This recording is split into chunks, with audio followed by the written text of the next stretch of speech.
Good evening and welcome once again to Making the Case. Let me take this opportunity to welcome all of the viewers on Facebook Live, and if you're watching me this evening, please share this program on whichever platform or profile you are watching from, whether it is my profile or party's page or any of the other pages. Please assist me in sharing this program. Welcome to the viewers who are watching on television, as well as those who are listening on Freedom Radio. I trust that everyone had a very enjoyable Easter weekend and holiday. It was incident-free for the most part, so we're very pleased about that. And we are back to work after the long weekend. We have quite a few things to speak about tonight, so I'm going to jump right into some of the topics that I will address this evening because the time flies by so quickly when we're on this program.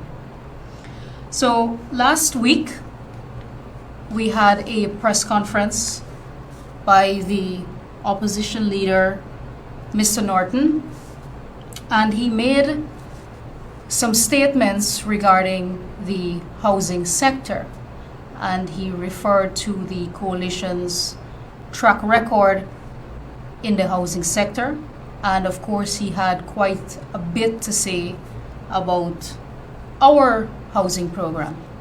And so I will deal with his comments on that condignly a little bit later on in the program. But let me first address some of the other matters that came up in the press conference before we get to housing, because I have to spend a little bit of time on the housing sector. So local government elections, as you know, is set for June 12th, and Monday is nomination day. So naturally, Mr. Norton was asked by reporters at his press conference about his participation, or his party's participation, in the upcoming local government elections. And Mr. Norton said that he's preparing for local government elections, but not necessarily participating. So this is what the opposition leader is saying mere days away from nomination day. The opposition leader is the leader for the main opposition party, a coalition party, APNU AFC. The AFC has said that they are not contesting the elections, and of course we all know why. They have lost support on the ground. A lot of their supporters feel betrayed by them from the moment they joined the list of the APNU or the PNC when they contested elections in 2015, and so they lost a lot of support that they had gained very early on when they were an independent party. And so Norton, being the opposition leader, which is a substantive position to hold, he cannot tell his supporters or say to this country whether or not his party, which is the main opposition party, is contesting the elections. And so you know what has taken place over the last few months that has caused the local government elections to be delayed. They've raised all kinds of issues regarding the list and so on. But the real issue is that Mr. Norton cannot find candidates who want to embrace him or his party and want their name placed on a list. That is simply the truth of the matter, and that is why he cannot say definitively whether or not his party will contest the local government elections, because he has an embarrassment waiting for him. So he cannot find candidates to run on the list, much less backers to back the list of candidates that he will put forward. And he also has a difficulty finding polling agents. And we warned him about this matter ever since the 2020 elections, when they threw their polling agents under the bus post March 2nd, 2020 elections, during the 5-month rigging period. They threw their polling agents under the bus and said that they sold out to the PPP. And these were people who supported the APNU AFC coalition. They must have gone through training to be a polling agent. They sat in those polling stations all day, from morning to night. They witnessed the count of the vote. They received their statements of poll and very diligently handed it over to their party. Their party subsequently lost the election, but refused to accept defeat, and so came up with all kinds of excuses and made attempts to rig elections. And in trying to justify how the elections could have been rigged when they had a polling agent watching out for their interests and ensuring that the voting process was smooth, ensure that all of the rules, the electoral rules, were followed.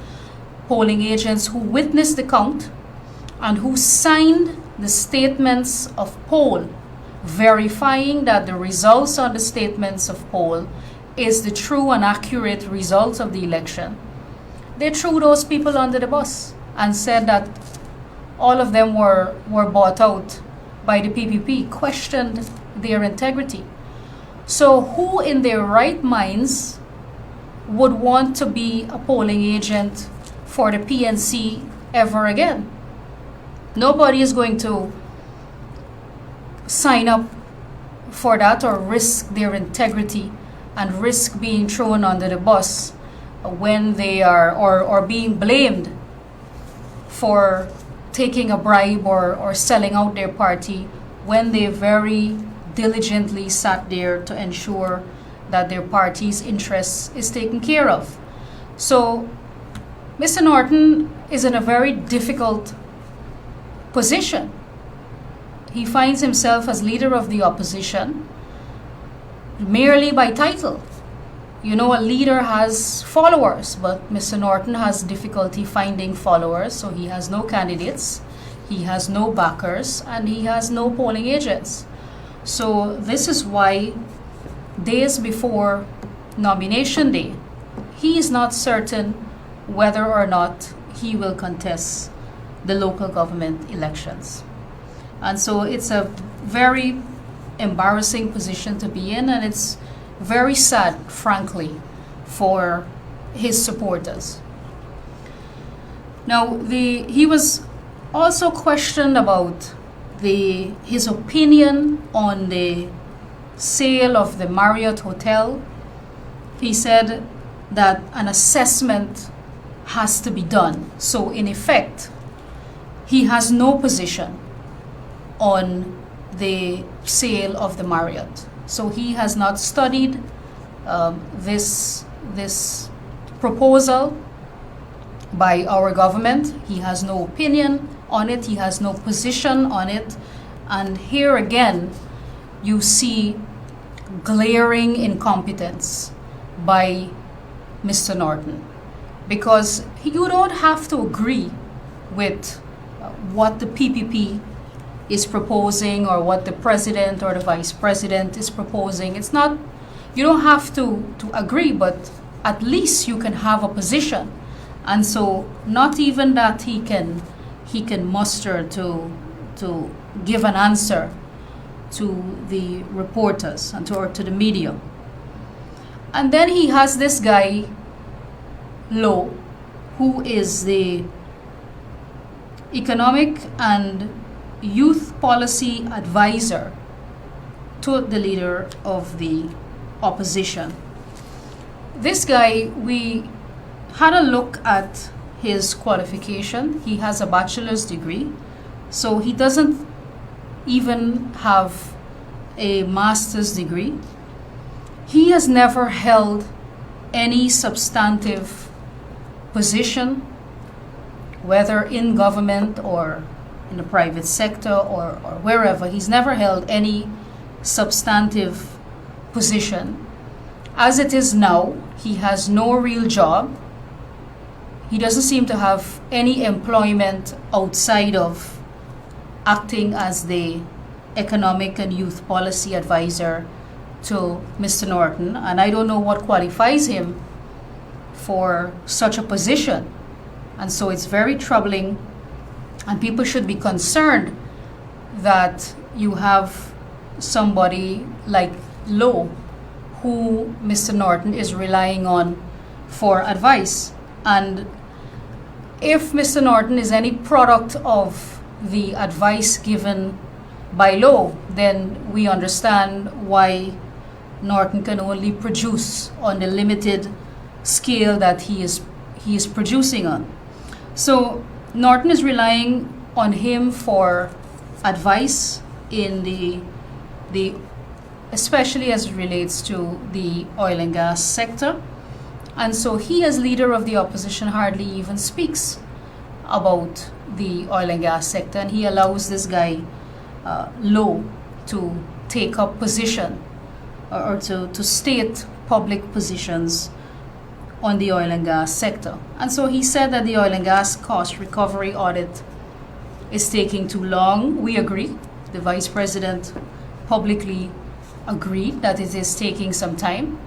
But in the same breath, they are saying that there is not enough checks and balances being done to verify all of the costs being claimed by Exxon. So it's a situation where you can't please people. You know, on the one hand, they're saying it's taking too long. On the other hand, they're saying you're not doing enough to ensure that you scrutinize all of the cost recovery associated with the oil production. So moving now to Mr. Norton's comments on the housing sector. And it always boggles my mind that anybody from the opposition would speak about the housing sector, because they should stay very, very far away from the housing sector, because it's unbelievable their track record in the housing sector. The housing sector is perhaps one of the worst performing sectors under the APNU AFC coalition government. During the period 2015 to 2020, it was perhaps one of the worst performing sectors. And so Mr. Norton mentions that the coalition has a proud track record in housing.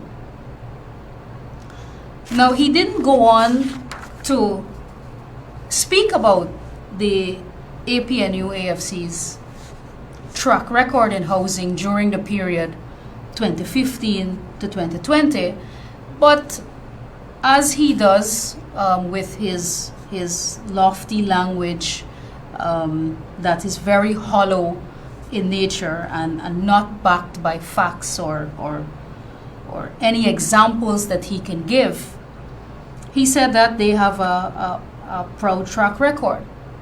And he went on to proffer that he would introduce a rent-to-own scheme and a rent assistance scheme. But before we examine his suggestions, let us take a look at what he is referring to as the coalition's proud housing track record. So let's put the record up for examination. Let's start, first of all, with the fact that there was no Ministry of Housing between the period 2015 to 2020. The coalition government inherited a vibrant housing sector under the People's Progressive Party Civic when they took government in 2015, and they abolished the Ministry of Housing. They relegated it to a department within the Ministry of Communities, which is our local government ministry. So that's the first thing that they did, which signals clearly that they did not see the importance or the relevance of the housing sector. They clearly do not understand the ability the housing sector has to transform people's lives. The PPP has always treated the housing sector as a main pillar of our economy, as an economic pillar as well as a very important social pillar in our economy, because we understand that housing has the ability to help people to gain financial freedom, to empower people and to give them a sense of security of home ownership. So we understand the power that housing has to transform people's lives and to empower them.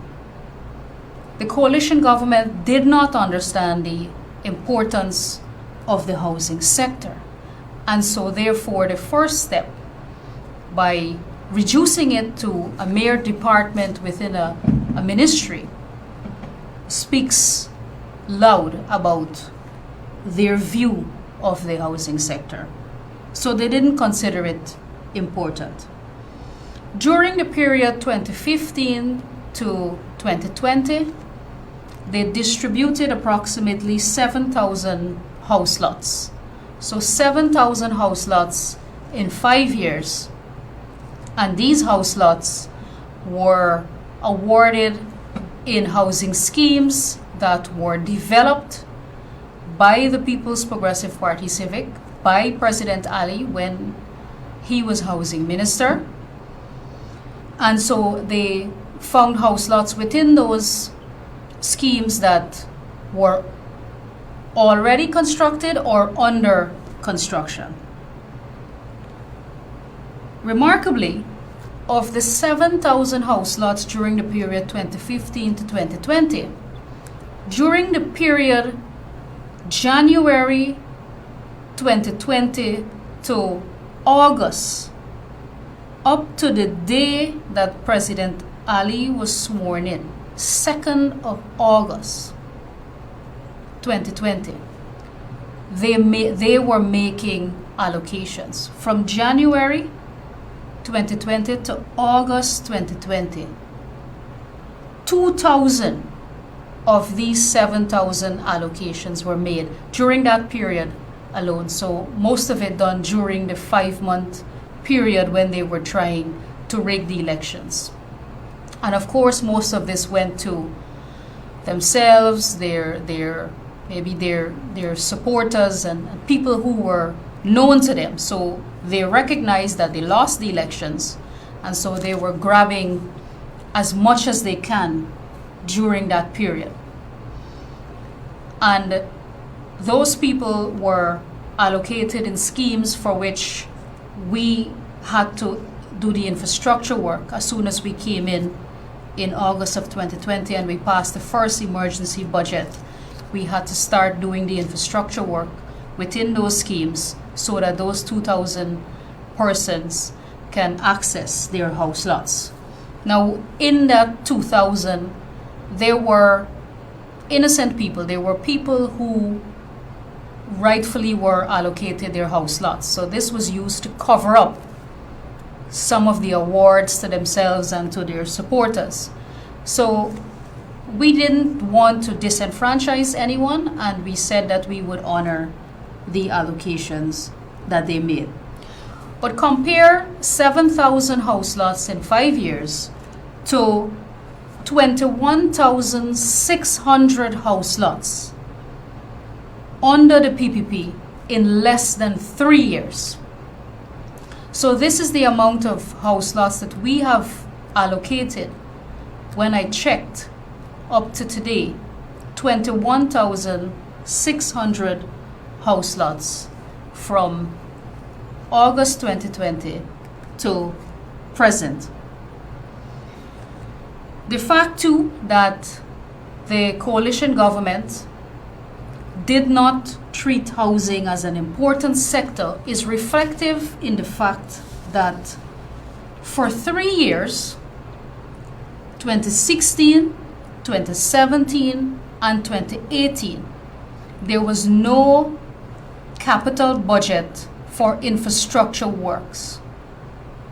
$0 in the budget of 2016, 17, and 18 for infrastructure work. So the capital budget for infrastructure work is what you see a lot of the spending taking place now through the housing ministry. So this is the construction of roads, bridges, drains, culverts to access housing schemes and to put in the infrastructure for electricity, for water, all of this. This is the infrastructure spending that we are doing within our housing schemes as we open up new lands for house lot allocation. So this is a major part of our housing program, and this is where most of the money is spent in the infrastructure work. So when former Minister Ferguson and all of the others who sometimes like to speak about the housing sector, and they speak about the housing sector now because it's a very vibrant sector. So of course, you know, a natural consequence of success is criticism and ridicule. So a lot of them speak about the housing sector, but what they're saying is not true. So when they talk about the schemes that they developed, this is evidence that they could not have developed housing schemes during that period when there was no money allocated in the budget under the capital budget for infrastructure for 3 years. So that's substantive years for which they were in government, 16, 17, and 18. The first time they allocated monies for infrastructure development under the capital budget was in 2019, during the period when they were a caretaker government. So recall it was in December of 2018 when the no confidence vote was taken in the parliament. The no confidence motion was passed. And so they rushed to the National Assembly, to the Parliament in 2019 to pass a budget illegally to get money, and they suddenly recognize the important role that housing can play in people's lives and in winning an election, because they realize now they have to pull back the reins now. So that is when they went to the Parliament to pass the first capital budget for infrastructure work. And they passed, and they allocated a mere $1.4 billion for infrastructure work, which is a very, very minuscule amount to be allocated for infrastructure work. if you're looking to distribute a significant number of house lots. So when you look at the capital budget that we allocate now for infrastructure works. So in 2020, when we came in, we passed we allocated 3.7 billion, and then that went up drastically in 2021 to 16.5 billion, in 2022 to 25.9 billion, and then in 2023 to 54 billion, because we made a promise in our manifesto that we are going to deliver 50,000 house lots, and so we have to make monies available to be able to produce those house lots. So this is part of keeping our commitment and keeping our manifesto promise in the housing sector. It takes money, it takes spending for you to keep your promises. We promised the people that, so we have to deliver this to the people of our country. Now, the PNC likes to say, well, oh, you have oil money, so that's why you can spend so much in the housing sector and in other sectors.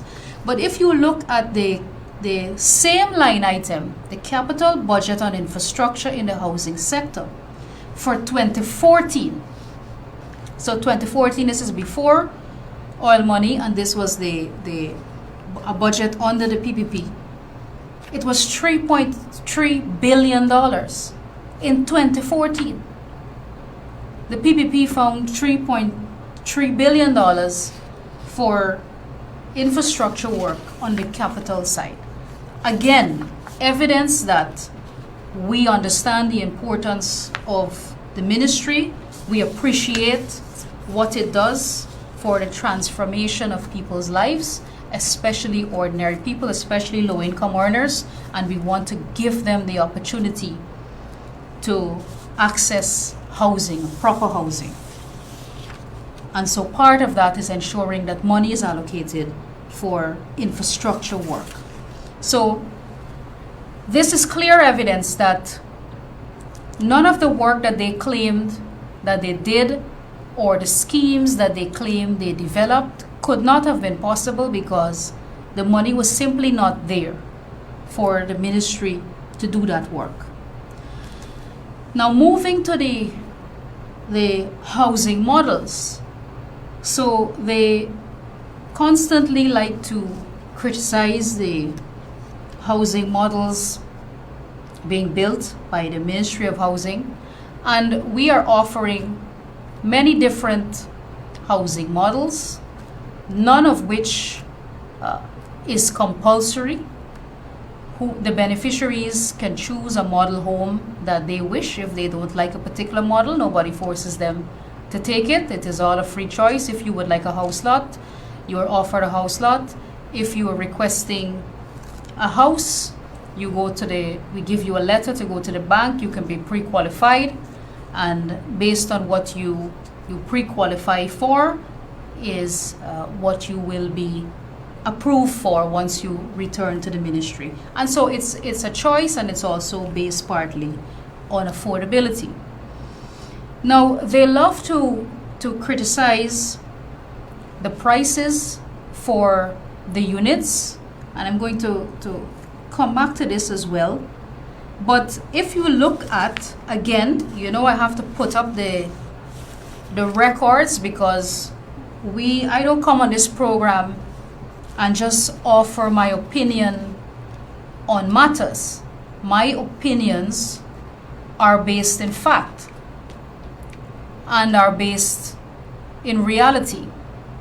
So unlike the leader of the opposition, who can go on television and with his bare face speak about a proud housing record for the coalition government without giving examples or without producing the housing record of which he is referring to, I, on the other hand, have the facts and have the evidence to produce to make my case as to why our housing program is far superior to anything that the coalition government could even think to offer the public. So, in comparing now and contrasting the housing models, a lot of the models are the same because these models were at the ministry since President Ali was there. So they kept building the same model homes, the flat 2-bedroom houses, the elevated 2-bedroom houses, the young professional model. They didn't call it young professional, but it's a 3-bedroom flat house as well as the two-story model. So the designs didn't change, but the price did. And to my surprise, when I examined the cost of these same houses, and I'll give you a few examples. In 2017, when they launched a program called the Housing Solutions 2017 and beyond, that's what the program was called.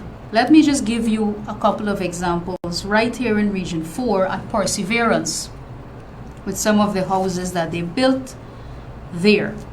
So the single flat house, the 2-bedroom home, which is the 600 square feet home, were sold for $6.5 million. $6.5 million. The same concrete structure now that we are building, we've built these homes, we have 250 of them at Little Diamond right now. A lot of them have been completed already. Those houses are being sold for 5.5, 5.2 for the house and $300,000 for the land. And in some cases, the land costs a bit more, but the price for the house is $5.2 million. They sold those houses with the land for $6.5 million. And this is in 2017. This is pre-pandemic. Pre-pandemic, this was the cost of the houses that we are now selling for 5.5. Then they built the single elevated house, the 2-bedroom houses. This was sold for $8 million. This model is the one that we are doing that we did at Cummins Lodge, the single elevated 2-bedroom homes that we sold for $7.5 million. They sold for $8 million. And then they have the flat duplex 2 bedrooms that they built at Perseverance. They sold one duplex, which is half of the house, because you know the duplex is the one structure that they split in half, that is divided by a common wall, and you have one person on the left and another person on the right. They sold one unit for $7.1 million. And like I said, this is 2017. This is pre-pandemic rates. We are not faced now. They were not faced then with the circumstances that we are faced now in a global environment that is seeing rising costs for commodities, high shipping costs. This is post-pandemic rates. And with all of this and with this volatile environment, global environment that we are operating in, that our government came to power with and are able to deliver these houses, their $6.5 million house we are selling for 5.5, 5.2 in some cases, and their 8 million we are selling for 7.5. Yet they want to criticize the Ministry of Housing, and they're claiming that the houses are too expensive, when this is what they offer the public in 2017. So I don't know which track record Norton is looking at and speaking very proudly of. He clearly does not know the track record of the PNC, or he probably does know the track record, but he can't speak about it. So he doesn't give any solid examples or make his case as to why the coalition has anything close to a proud track record in the housing sector. I mean, this is the man who drove past houses built by the APNU and he called them chicken coops because he didn't know that it was his government that built those houses. And he thought he was criticizing the PPP housing program when he drove by the houses in Prospect there, when they built a 400 square feet home. We've never built a 400 square feet home. And he called them chicken coops because he doesn't even know to decipher what his government did or didn't do. And that is further evidence that he had no substantive role in the government when they were in office. He held no substantive position. He was no one of importance. And so he doesn't know the track record. Norton continues to demonstrate how out of the big league he is. He lives up to his title of Little League Norton.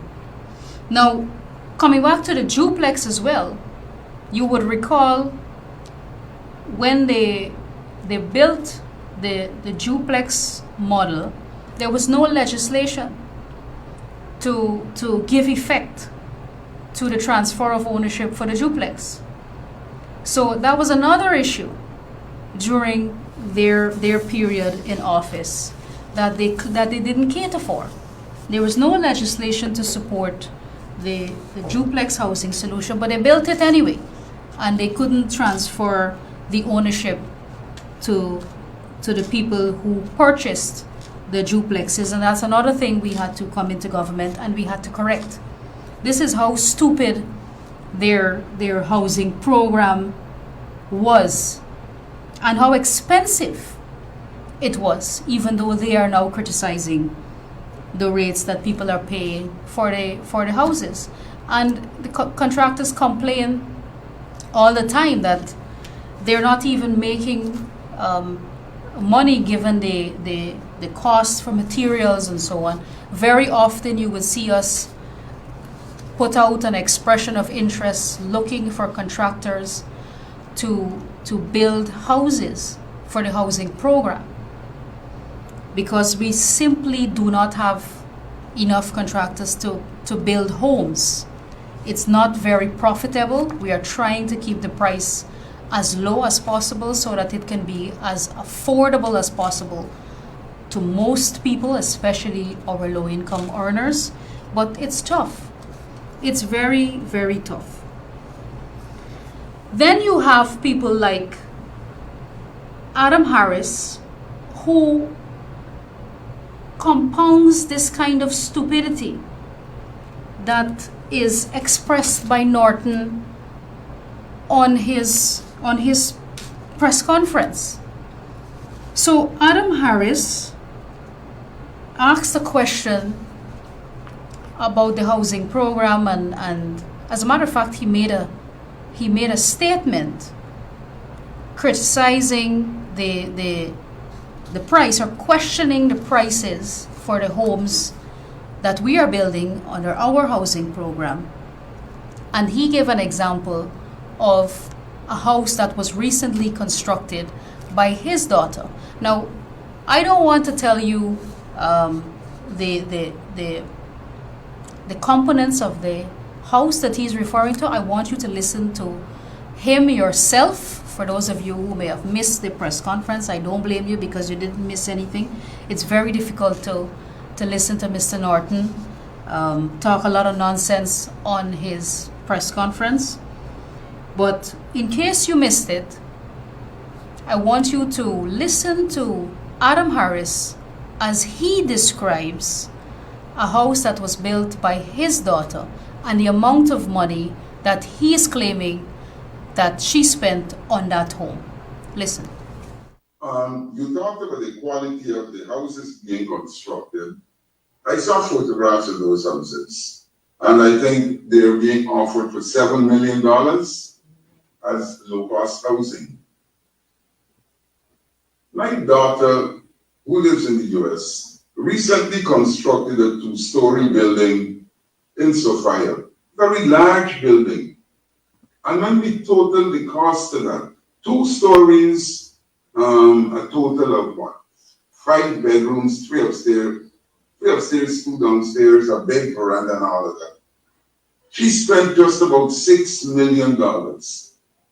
How can we explain the high cost for these supposedly low-cost houses? Well, first of all, you're dealing with a government that is extremely... Clearly, Adam Harris has never built anything in his life. He never even built a dog kennel or a fowl pen. Because anybody who has constructed anything in their life would know that what he is talking about is impossible. That no contractor, even if you do not have a contractor and you are building a house on your own, if you are acting as the contractor and you merely have laborers who are constructing the house for you, there is no way that you can build a very large house, according to him, that has 5 bedrooms, 3 upstairs, 2 downstairs, with a large veranda for $6 million. It is impossible, and it is pure nonsense. He has never built anything in his life, and neither has Mr. Norton, because when the question was put to Norton, he again attacked the PPP. He didn't say, you know, in reality, you must be mistaken, because nobody can build a 5-bedroom, 2-story house for $6 million today, or yesterday, or last year. That is simply not reflective of the actual cost of building materials and labor costs. So it is impossible, but that is the kind of nonsense that is fed to the public every week on that joke of a press conference that is held by Mr. Norton. I am saying to Adam Harris now that if you know a contractor that can build a 5-bedroom home, 2-story concrete home for $6 million, I would like you to send that contractor to me tomorrow.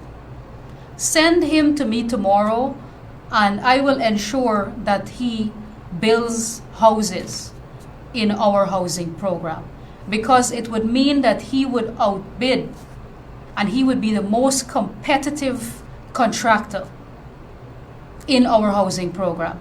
So he would have to build houses for the Ministry of Housing. So if he exists and there is somebody who can build a 2-story, 5-bedroom home for $6 million, please come to the Ministry of Housing tomorrow to see me, and you will get a contract to build houses for the Ministry of Housing program. So, and I will report to you next week as to whether anybody showed up.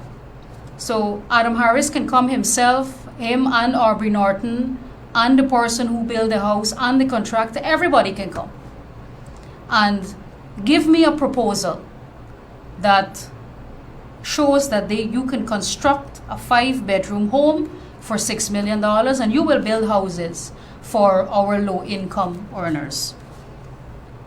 So this is, we have to, it irks me to listen to grown people and people who were supposed to be respectable people, educated people, sit down and have these kinds of conversations publicly with people listening. These people have no credibility whatsoever, and they want to run for government, and they want to run a country, and they want to contribute to the public discourse on the national development of our country. And we can't even take these people seriously.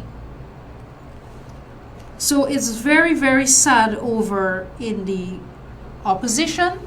And then when you have Norton talking this kind of nonsense, and you have people fueling that and compounding the nonsense, we can't go anywhere because they're basically speaking to each other. Nobody's listening to them, and you can't take them seriously. They're simply not a viable option. So through our housing program, and because it has been so active, we have caused commercial banks to lower their interest rates.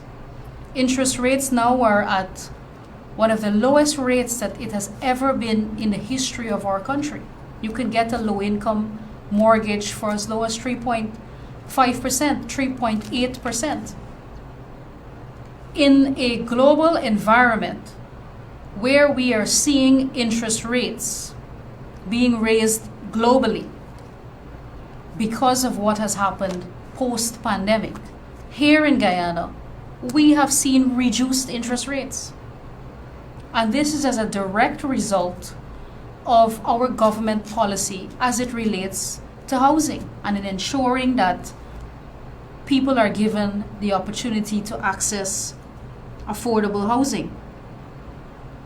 So our housing program will continue to be active and continue to be delivered on a scale and at a magnitude never been done before, because we are very serious about our manifesto commitment of 50,000 house lots.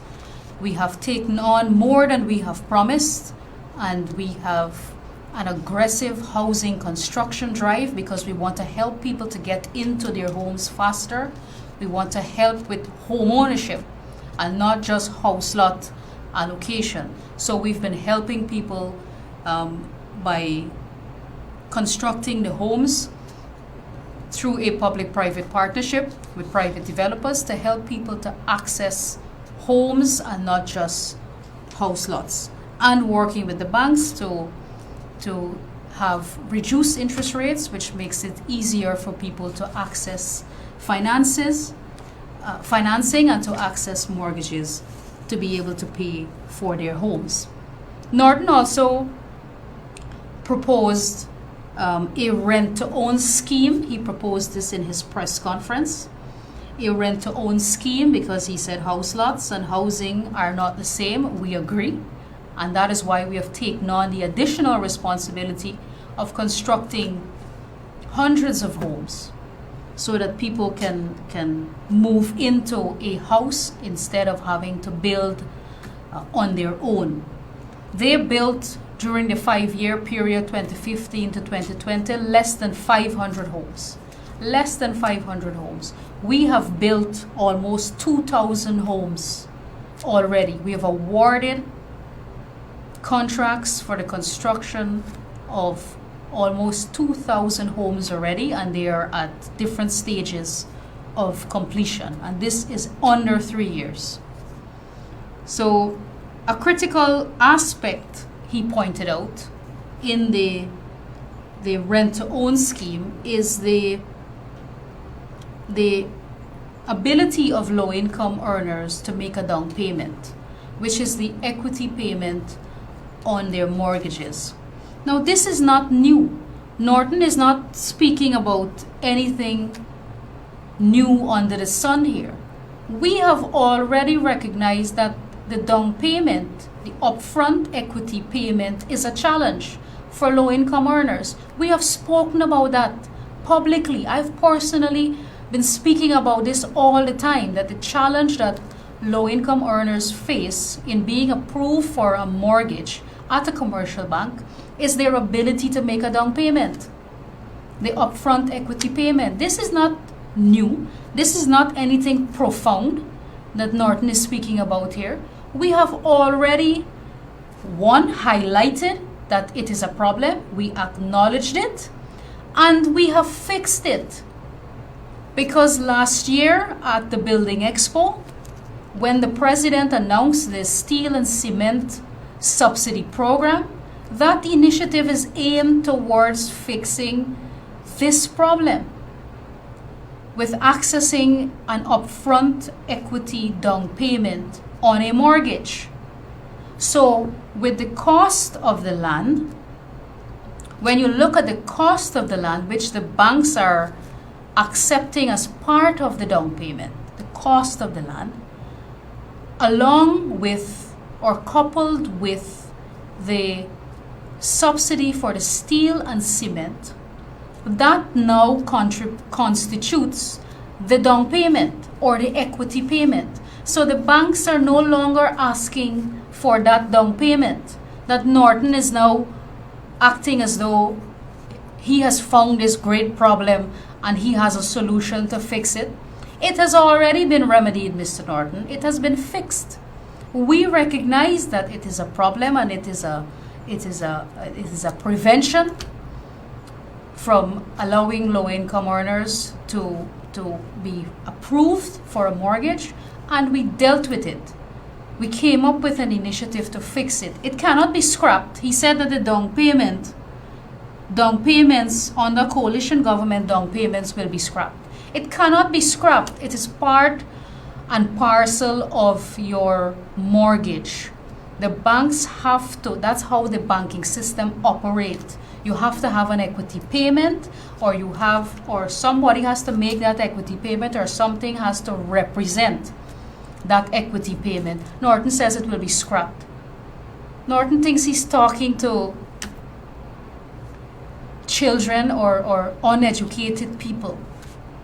You know, Guyanese say you ice pass people. That's Norton. He is thinking that nobody understands what he's talking about. Or maybe he thinks he impresses himself only, because he does not impress anyone. Then he mentions the rent assistance scheme, which I'm not sure how a government gives a rent assistance scheme. This type of assistance given in Europe and so on, and other jurisdictions around the world, the units are built by the government. This is units. These are not individual houses. Units are built like apartment buildings or condos, and people live in social housing.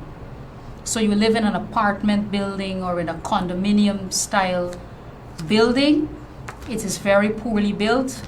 In many jurisdictions, it is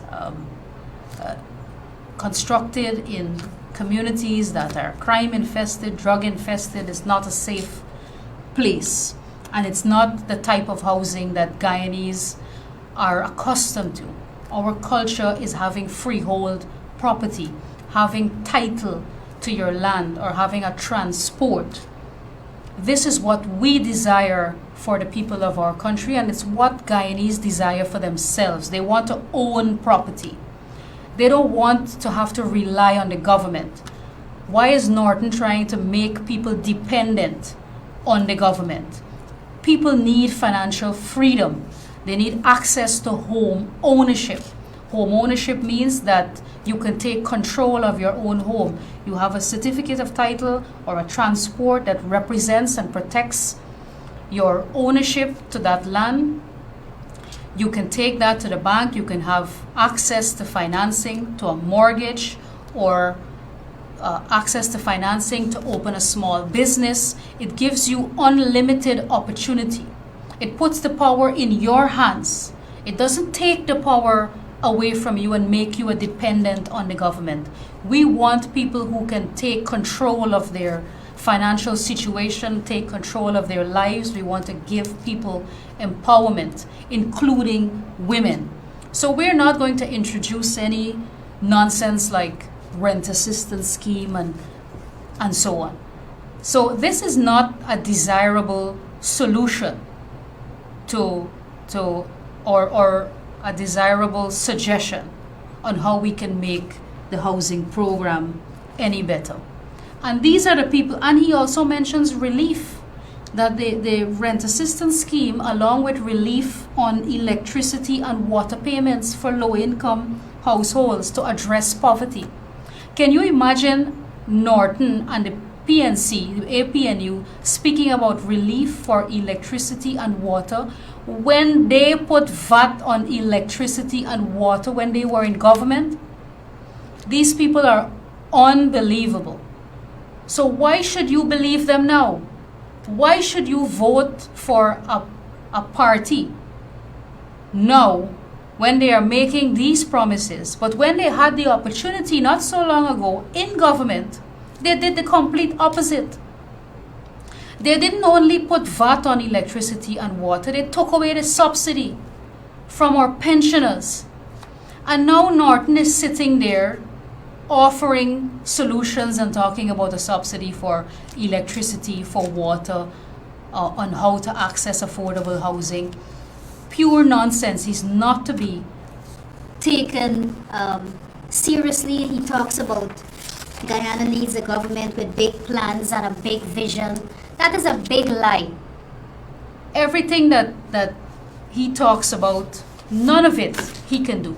He cannot deliver any of it.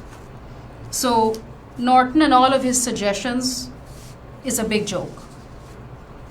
I see the operator signaling to me that I am out of time once again. I was just getting warmed up, but we'll have to cut it here this evening. I thank you for joining me this evening. I do look forward to being here next week so we can continue this conversation and continue to examine the track records of both parties. And of course, the People's Progressive Party Civic will always be the supreme alternative to anything else that is offered. So thank you very much. Do have a safe week. God bless you.